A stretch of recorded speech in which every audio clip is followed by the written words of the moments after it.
नमस्कार, आप देख रहे हैं कशिश न्यूज और आपके साथ मैं हूं दीपक शर्मा। 400 पार न सही पर 300 पार के साथ एनडीए गठबंधन की सरकार तय है, लेकिन ये तय नहीं कि आने वाले समय में मुद्दों को लेकर तकरार नहीं होगी। सरकार के सहयोगी अपने लिए संभावना देख रहे हैं। समय के साथ स्थानीय स्तर पर मजबूती के लिए माहौल भी मुफीद बनाने की कोशिश करेंगे। मोदी ने तो कह दिया कि ये अब तक का सबसे मजबूत गठबंधन है, पर क्या सहयोगियों की मांग पर सरकार का रुख भी केंद्रीय दृष्टिकोण से सख्त रहेगा? लचीले हुए तो समझौता, नहीं तो टूट का संदेह है। ऐसे में सवाल तो पूछेंगे कि मोदी का नया अवतार कितनी मजबूत एनडीए सरकार। 10 साल बाद भी 100 का आंकड़ा नहीं। 10 साल बाद भी कांग्रेस 100 के आंकड़े को नहीं छू पाई। ना हारे थे, ना हारे हैं। लेकिन देशवासी जानते हैं कि न हम हारे थे न हम हारे हैं। जीत को हार दिखाने की कोशिश ये की गई कि इस विजय को स्वीकार न करना, उसको पराजय के छाया में डुबो कर रखना, लेकिन उसकी ऐसी चीजों की बाल मृत्यु हो जाती है और हो भी गई। पहले भी एनडीए, अब भी एनडीए।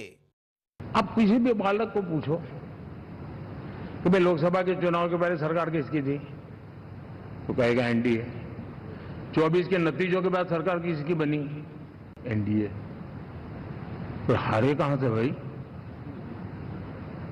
पहले भी एनडीए थी, आज भी एनडीए और कल भी एनडीए है। अब तक का सबसे मजबूत गठबंधन। गठबंधन के इतिहास में अगर आंकड़ों के हिसाब से देखें तो ये सबसे मजबूत गठबंधन की सरकार है। मोदी का नया अवतार कितनी मजबूत एनडीए सरकार? सवाल तो पूछेंगे और सवाल का जवाब देने के लिए हमारे साथ कुछ मेहमान जुड़े हुए हैं, उनसे आपका परिचय करा दे। आरजेडी की ओर से पार्टी का पक्ष रखने के लिए अरुण कुमार जी जुड़े हुए हैं, कांग्रेस की ओर से पार्टी का पक्ष रखने के लिए निशांत करपटने जी जुड़े हुए हैं और जेडीयू की ओर से पार्टी का पक्ष रखने के लिए मनीष यादव जुड़े हुए हैं। आप तीनों का बहुत बहुत स्वागत है। पहले तो सीधे निशांत जी आपसे शुरू करना चाहेंगे। चुनाव से पहले भी एनडीए की सरकार थी, चुनाव के बाद भी एनडीए की सरकार है। नरेंद्र मोदी ने साफ तौर पर कहा कि जीत को स्वीकार न किया जाए, ऐसा माहौल बनाया गया। कल भी एनडीए की सरकार रहेगी, क्या कहेंगे?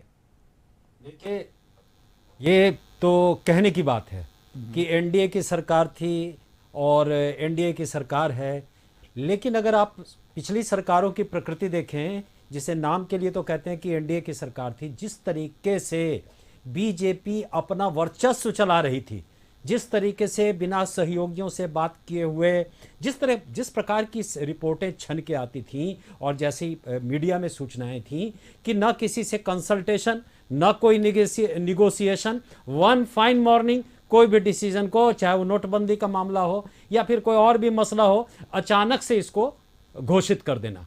तो ये क्या कहने को एनडीए सरकार थी, क्योंकि लेकिन जब वास्तविकता में ये एनडीए नहीं था, वो बीजेपी की सरकार थी।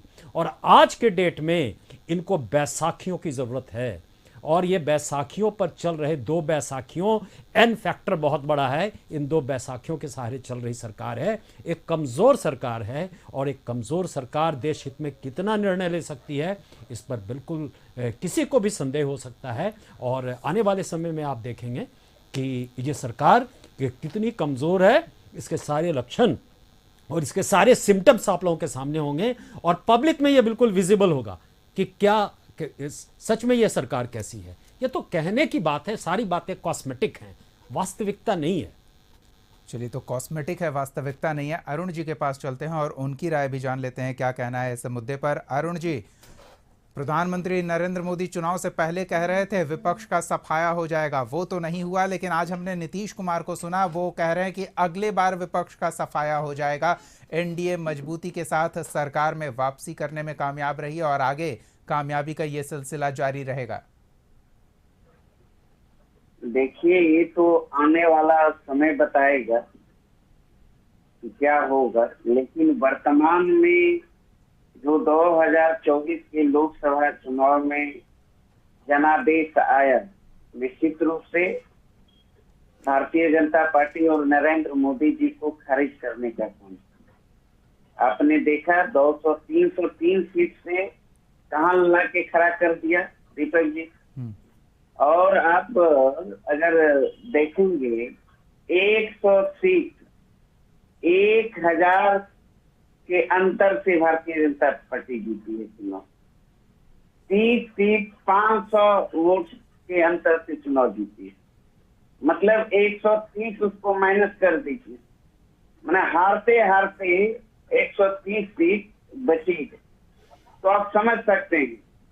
तो नरेंद्र मोदी जी को पूर्णतः देश की जनता ने खारिज कर दिया। और क्या संदेश दिया देश की जनता ने, स्पष्ट अब इस पर बताने की जरूरत नहीं है और सारे लोग समझते हैं। और आप बार बार अभी जिक्र कर रहे थे और सवाल भी कर रहे थे कि एनडीए की सरकार पहले थी, फिर हमारे साथी ने भी कहा कि नहीं एनडीए की नहीं, बीजेपी की नहीं। नौ तो पहले 10 साल जो चली सरकार, एनडीए की सरकार तो थी ही नहीं, क्योंकि एक भी बैठक एनडीए का नहीं हुआ। और ठीक है, हमारे साथी कांग्रेस के साथी ने कहा कि किसी से सलाह मशूरा नहीं, एकदम डिक्टेटरशिप की तरह हर निर्णय लेने का काम किया जी।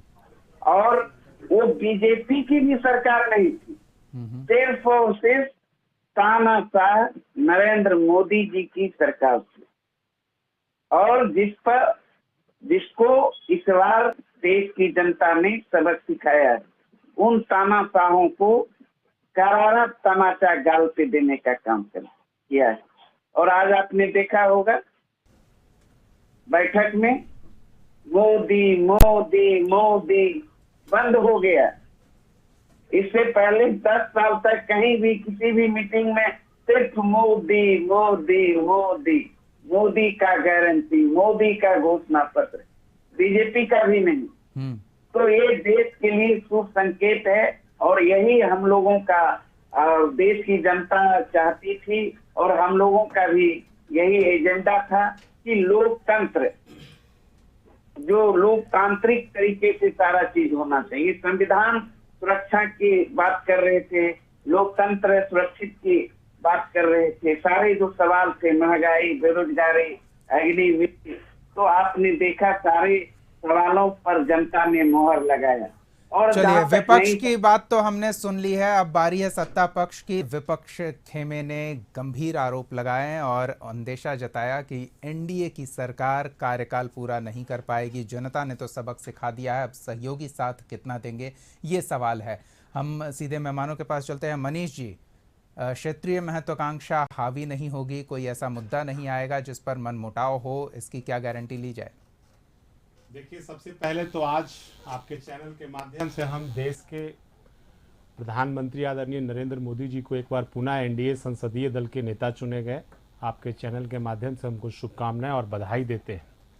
अभी कुछ देर पहले हमारे विपक्ष के नेता भाई अरुण जी कह रहे थे कि ये आपसी लोग लड़ाई रहेंगे, पार्टी सरकार ज़्यादा दिन नहीं चलेगी।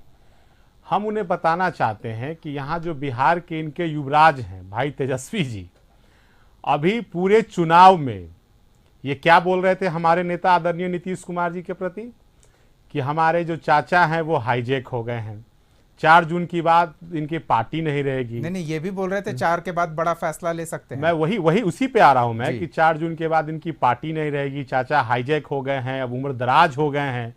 लेकिन देखिए परिणाम क्या आया, बिहार की जनता ने हमारे नेता को जितना आशीर्वाद दिया, भर झोला आशीर्वाद दिया। आज देखिए तेजस्वी भाई कहाँ हैं, कहीं दिख नहीं रहे हैं। 1 तारीख के बाद जब अंतिम चुनाव हुआ उसके बाद वो कहीं दूर दूर तक दिख नहीं रहे हैं हमें, पूरे चुनाव परिणाम के बाद से वो गायब है।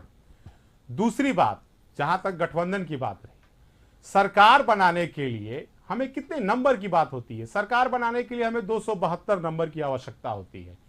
जाहिर सी बात है, हम भी कोई कार्य करते या कोई भी कोई कार्य करता है तो एक बड़ा लकीर खींच के चलता है कि हमारा टारगेट वहां है। लेकिन जो हमें सरकार बनाने के लिए नंबर की आवश्यकता है 272, क्या हम 272 के सरप्लस हैं कि नहीं? तो हमारे एनडीए में जो सारे जो दल हैं सब लोग हमने 272 के हम सरप्लस है, हम बहुत मजबूत से सरकार बनाने जा रहे हैं। चिंता तो उन्हें करनी चाहिए, भाई तेजस्वी जी को चिंता करनी चाहिए, जो बिहार में घूम घूम के टनाटन सटासट खटाखट क्या क्या बोल रहे थे। मनीष जी, चिंता इसलिए हो रही है ना क्योंकि जो नरेंद्र मोदी को आपने नेता चुना है उसे सरप्लस, एक पार्टी वाली सरप्लस की सरकार चलाने की आदत है उस व्यक्ति को, तो इसलिए यह सवाल खड़ा हो रहा है कि वो एडजस्टेबल नहीं है। बिल्कुल एडजस्टेबल है। मैं आपको बता रहा हूं, हमारा गठबंधन भारतीय जनता पार्टी के साथ अटल जी के समय से है, और अटल जी भी गठबंधन में हमारे नेता उनके कैबिनेट में रहे। हमारा गठबंधन तो उस समय से गठबंधन में हमारे नेता और सरकार टूटा इस समय जब वो नेता आए, जब वो एडजस्टेबल नहीं रहे। वो परिस्थिति कल और थे और आज की परिस्थिति कुछ और है। हम तो कह रहे हैं ना आपको कि जिस समय हमारे नेता आदरणीय नीतीश कुमार जी एक देश में एक पहल लेके आए थे, लेकिन ये जो राज्य और देश के युवराज हैं, जो सत्ता को, लोकतंत्र को खत्म करना चाहते हैं, ये अपने परिवार को, देश के लोकतंत्र को अपने घर में स्थापित करना चाहते हैं, ये लोकतंत्र को जो हत्या करना चाहते हैं। ठीक है, राजीव जी भी उसका हमारे जवाब साथ ये जुड़े हुए हैं, उनसे भी एक जवाब मिला। ले लेते हैं। राजीव जी, मोदी की गारंटी तो जनता ने नकार दिया, ये विपक्षी खेमा कह रहा है। हालांकि सरकार अभी भी एनडीए की है, पहले भी एनडीए की थी, लेकिन ये आगे भी बरकरार रहेगी, इसकी गारंटी क्या है? देखिए, तेजस्वी यादव जी और जो उनका कुनबा है राहुल गांधी एंड कंपनी, जो परिवार से बाहर आज तक नहीं निकल पाई, जो पार्टियां, वो नरेंद्र मोदी जी के ऊपर ये आरोप लगाती हैं कि ये नहीं चला पाएंगे सरकार।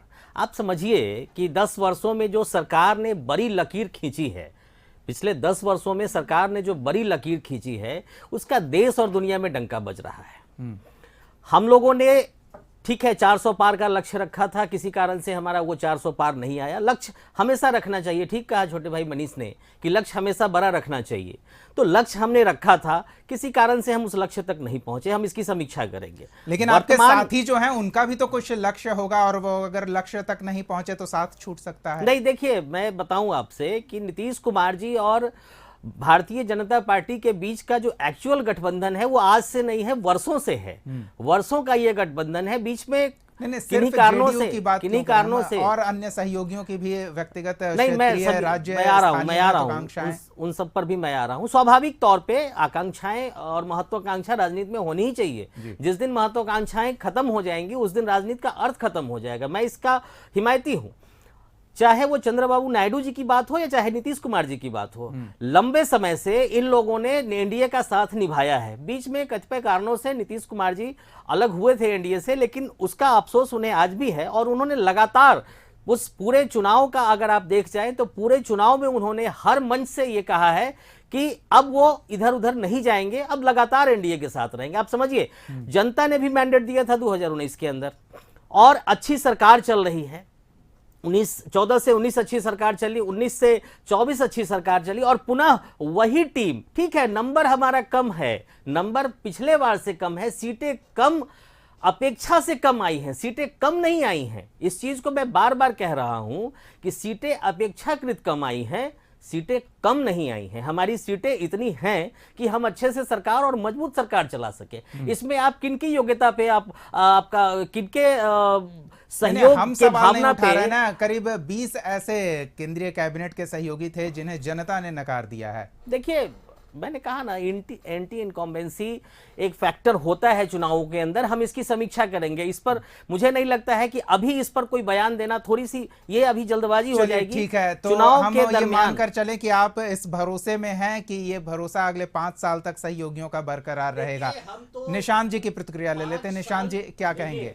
सबसे पहले इन्होंने कहा, आखिर बीजेपी के हमारे भाई प्रवक्ता महोदय ने इस बात को एडमिट किया कि ये एंटी इनकम्बेंसी है। बिल्कुल एंटी इनकम्बेंसी है। पहला बात, मैं इनके साथ अग्री करता हूं, एंटी इनकम्बेंसी है। दूसरी बात, ये आप सही से इस पूरी जिस तरीके से चुनाव लड़ा गया, इसका आप सही से आकलन करें। सबसे पहले तो एक हाइप क्रिएट किया गया 400 का। दूसरा हाइप क्रिएट किया गया कि मोदी जी तो प्राइम मिनिस्टर तो बिल्कुल मतलब 300 से ऊपर तो केवल बीजेपी का रहेगा। चौथी बात आप देखिए, जो नैरेटिव्स बिल्ड करने की कोशिश किए गए, उसको इन्होंने कोशिश किया कि किसी भी तरीके से धर्म पर ला दिया जाए, नरेंद्र खान पान पर ला दिया जाए, और इस तरीके। और साथ में मैं मीडिया को कहूंगा कि कि मीडिया ने इस तरीके का हाइप भी क्रिएट किया था। मैं पूरे आदर के साथ मीडिया को कहना चाहता हूं कि इस तरीके का हाइप क्रिएट किया था कि एकदम बिल्कुल हवा बना दी गई। इसके बाद भी आदरणीय राहुल गांधी जी ने इनको जमीन पे ला दिया, जन सरोकार का मसला उठाया, जन सरोकार के मुद्दे उठाए, और इस जन सरोकार के मुद्दों पर मुद्दे इन पर भारी पड़ा। सैकड़ा तक इनकी पार्टी नहीं पहुंच सकी, 100 का आंकड़ा इनकी पार्टी ने देखिए, पार नहीं किया। ये एक साधारण चुनाव नहीं था।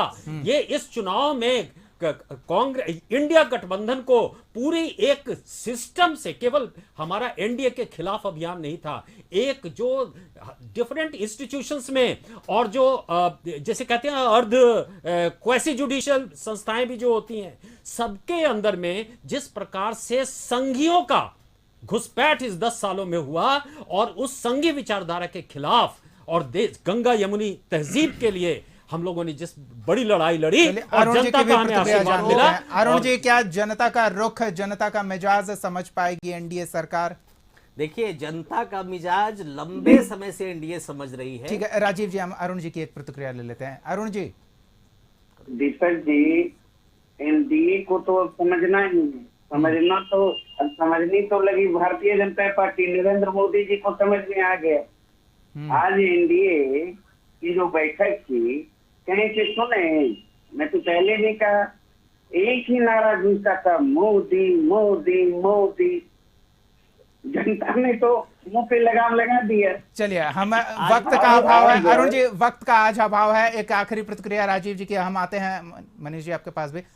राजीव जी, मोदी की जगह अब मोदी भी एनडीए बोल रहे थे, ये कहना है? नहीं, मोदी तो जनता बोल रही थी, जनता बोल रही थी, जनता ने मैंडेट दिया है। आज भी क्यों इस बात से इनकार करते हैं ये इंडी गठबंधन वाले कि जनता ने वो मैंडेट नहीं दिया जो पिछले 2 बार में मिला था। देखिए, ठीक है, मैंने कहा ना, जीत होती है और हार होती है। आपकी पार्टी को बनाया था, उससे आप कितना पीछे हैं? आपकी पार्टी को जनता ने, पूरे देश की जनता ने 100 सीट नहीं दिया। यहाँ के जो युवराज लड़े 4 सीट पे सिमट गए, बाकी लोगों का अच्छा कैसा गठबंधन, ममता दीदी अलग, अभी तो केजरीवाल भी अलग हो गए, कैसा गठबंधन? ठीक है, ये गठबंधन अब संसद में क्या बिना नेता का गठबंधन काहे का स्वरूप दिखाता है, ये देखना दिलचस्प होगा। जनता ने बुरी तरह से नकारने का काम किया।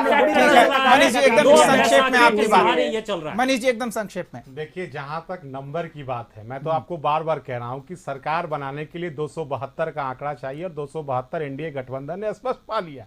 लेकिन जो विपक्ष के नेता भाई तेजस्वी जी के पार्टी के हो चाहे राहुल गांधी जी के पार्टी के, जहां तक नंबर की बात है, तो कांग्रेस के लोग को बताना चाहिए कि जब 2004 में जब इनकी मनमोहन जी के नेतृत्व में सरकार बनी थी, उस समय कांग्रेस को कितनी संख्या मिली थी? 145 सीट। चलिए, तो अब आंकड़ा है, बहुमत का आंकड़ा है, एनडीए के पास ये आंकड़ा है 2009 में जब मनमोहन। चलिए ठीक है, हमारे पास बिल्कुल वक्त नहीं है, माफी चाहेंगे। 14 का आकलन कीजिए, 19 का। चलिए, अब हम बिल्कुल वक्त नहीं दे सकते, माफी चाहेंगे।